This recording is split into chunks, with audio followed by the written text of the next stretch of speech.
الحمد لله رب العالمين، والصلاة والسلام على سيد الأنبياء والمرسلين وعلى آله وأصحابه أجمعين. أما بعد، فأعوذ بالله من الشيطان الرجيم. بسم الله الرحمن الرحيم. سلسلہ معلومات اسلام کے معزز سامعین، قبر باہر سے تو بہترین ٹائلوں والی، سنگ مرمر والی، بہترین پکی پختہ رنگین پھولوں اور ڈیکوریشن سے ڈیکوریٹ شدہ ہوتی ہے۔ اس کا اندرونی ماحول کیسا ہے، اس متعلق ہم آپ کی خدمت میں احادیث پاک کی روشنی میں عرض کرتے ہیں۔ اللہ تعالیٰ سے دعا ہے کہ ہماری قبر اندر سے بہترین ہو۔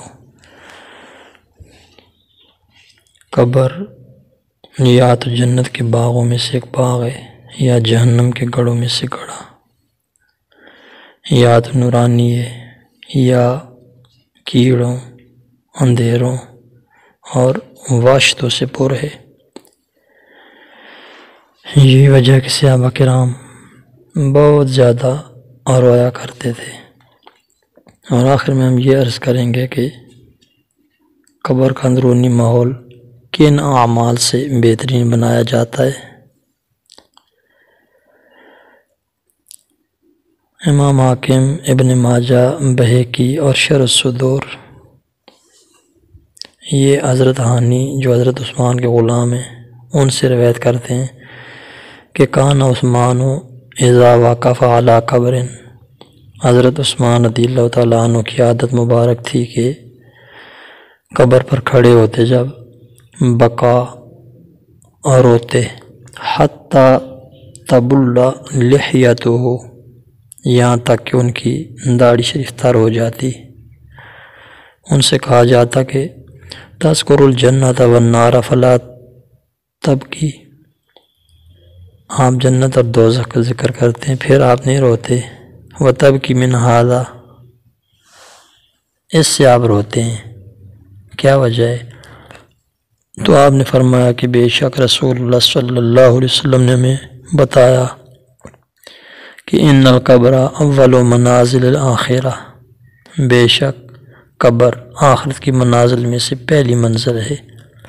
فإن نجا منہ، اگر اس سے وہ نجات پا گیا، فما بعدہ ایسر منہ، تو بعد والے سارے مراحل زیادہ آسان ہیں۔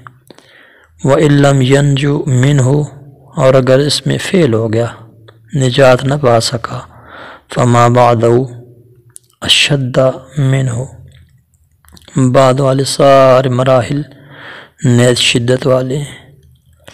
اور حضور نے ہمیں یہ بھی بتایا کہ ما رأیت منظرا الا والقبر افظع منہ، کہ میں نے کوئی بھی منظر قبر سے زیادہ بڑھ کر پریشان کرنے والا، ڈرانے والا نہیں دیکھا۔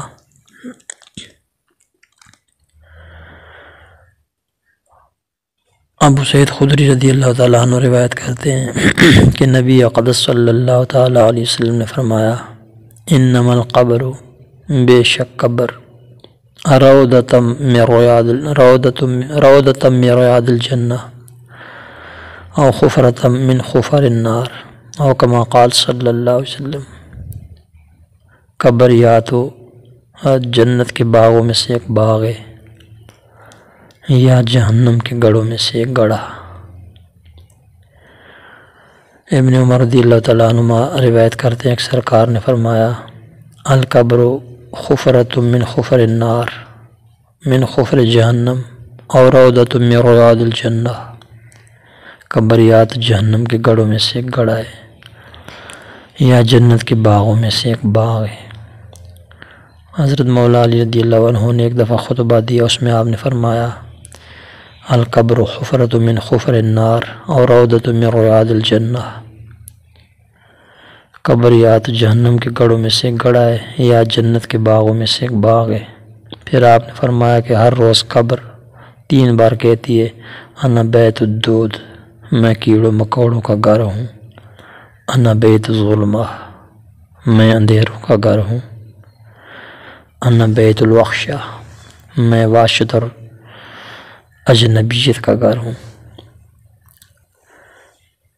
ابی ہریرہ رضی اللہ تعالیٰ عنہ بیان فرماتے ہیں کہ سرکار صلی اللہ علیہ وسلم نے فرمایا المؤمن فی قبری فی روضۃ خضراء یرحب قبرہ 70 ذراع وینور لہ کالقمر لیلۃ البدر۔ مومن اپنی قبروں میں سبز رنگ کی کناری میں ہوتا ہے، اس کی قبر 70 گز وسیع کر دی جاتی ہے اور نورانی جیسے 14ویں رات کا چاند۔ اللہ اکبر۔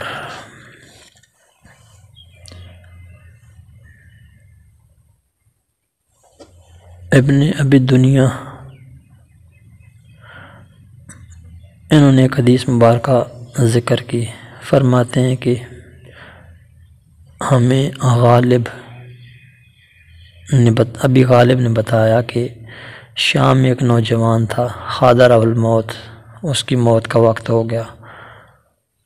اس نے اپنے چچا سے کہا ارأیت لو ان اللہ دفعنی الی والدتی ما کانت صانعہ بی، اگر میری نجات کا معاملہ یا حساب کا معاملہ میری والدہ صاحبہ کے سپرد کر دیا جائے تو وہ کیا کریں گی؟ اس نے کہا کہ وہ تو آپ کو جنت میں داخل کروائے گی۔ تو اس نے کہا چچا فواللہ للہ ارحم بی من والدتی، اللہ کی قسم میرا رب میری والدہ سے کہیں زیادہ رحمت فرمانے والا ہے۔ اتنا کہنا تھا کہ اس کی موت ہو گئی۔ جب وہ قبر میں داخل کیا گیا، ایک اینٹ گر گئی، لگانے والوں نے اس کو صحیح کیا تو اس کا چچا کہتا ہے کہ مجھے آواز آئی تو میں نے پوچھا تیرا کیا حال ہے؟ تو اس نے کہا کہ میری قبر نور سے بھر دی گئی ہے، وفسح لہ مد بصرہ، اور جہاں تک میری نگاہ کام کرتی ہے وہاں تک وسیع کر دی گئی ہے۔ اللہ اکبر۔ ابو نعیم حضرت مغیرہ بن حبیب سے روایت کرتے ہیں کہ عبداللہ بن غالب رحمۃ اللہ تعالیٰ علیہ ایک جہاد میں شہید ہو گئے۔ جب ان کو دفنایا گیا تو قبر سے خوشبو آ رہی تھی۔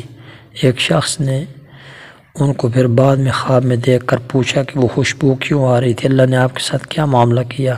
تو انہوں نے کہا کہ سرت الی الجنہ، میں جنت میں داخل کر دیا گیا۔ انہوں نے پوچھا کون سے اعمال تھے؟ بتایا کہ بحسن الیقین وطول التہجد وضمع الحواجر، میرے پاس اس نے یقین کی دولت تھی، لمبی تہجد کی نمازیں تھیں اور سخت گرمیوں کے روزے تھے۔ اس نے پوچھا اچھا وہ جو خوشبو قبر سے آ رہی تھی وہ کیسی تھی؟ تو انہوں نے بتایا تلک رائحۃ التلاوت والضمع، وہ روزوں کی اور تلاوت کی خوشبو تھی۔ اللہ تبارک و تعالی ہمیں بھی بہترین قبر والا